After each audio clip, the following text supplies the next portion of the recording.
So guys, I have a surprise for you. By the end of this talk, you will be happy that the next person you meet does not want to talk to you. Let me explain. So most people, they avoid failure. What I want to do today is basically turn your idea of failure upside down and show you that seeking failure actually brings success. But before we go on, let's see a show of hands. Who here thinks that they could benefit from stepping outside of their comfort zone, taking a little bit more risk, and seizing that opportunity ahead of them? So that's a decent majority. And who here thinks that's really easy? Nobody. Well, 3-4 people. So a minority. Well, that's exactly the point. There's a lot of talk about how important it is to be entrepreneurial, to be innovative, to break through your fears, etc. But how do you actually do that? That's not obvious. How do you break through your limiting thoughts and take more risk? It's not simple. And it starts with an insight. That insight is that your risk appetite is actually a muscle that you can train. And in the same way that I can't get up one day and be fit like this guy, I can't get up one day and be a risk taker. I need to train it. And although it's obvious that if I want to look like this guy, I go to the gym and I work out and eventually hopefully look like him. But with risk and risk taking, how do you actually do that? How do you train that? So basically I set out to develop a risk appetite exercise regime, which I call failure targets. Now, failure targets are best explained through an example. So let's imagine you go to a bar with a bunch of friends and you're interested in meeting new people in the bar. Now the game would go as follows. There's 3 rules. The first rule is you don't tell anybody in the bar you're playing a game. The second rule is that the loser of each round pays the drinks for the other people. And the third rule is the loser of each round is actually the last person to get rejected by any person in the bar. Now, notice the nuance here. From the perspective of getting free drinks, your goal has actually become rejection or failure. Failure has become your target, hence failure targets. Now, when you start to play this game, 2 interesting things happen. First of all, you've created a win-win situation. You're either getting free drinks or you're having an interesting conversation with a stranger. Now, that actually lowers your apprehension to approach new people. But the second effect is actually the most important effect, and that is that you find out how incredibly hard it is to fail.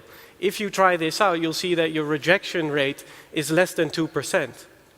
Now, these 2 effects, so on the one hand creating this win-win, and on the other hand the realization that actually through this realization that it's really hard to fail, you start to build confidence. And with that confidence, it becomes harder and harder to fail. Now what happens? Boom, you've just broken through your limiting thought that failure, and so rejection in this case, is really likely. You've essentially realized that it's an irrational thing and that once you get into it, everything is just in your head. Now this is an example in a social setting, but this technique, failure targets, can be applied in many different settings. You can apply it, for instance, in sports. I use it for kite surfing. But it has also been applied very broadly in a business setting. To give you an example, a friend of mine runs a call center. And he called me up one day and he told me, look, my call center agents, they're just droning through their scripts. They're not being original, they're not being effective, so what can I do? And I told him, well, why don't you try a failure target? So he called together the call center agents and he told them, look, I'm going to give you €100 as a bonus for every customer that calls back and complains about the unusual way in which they've been approached. So the call center agents at first were like, well, what's going on?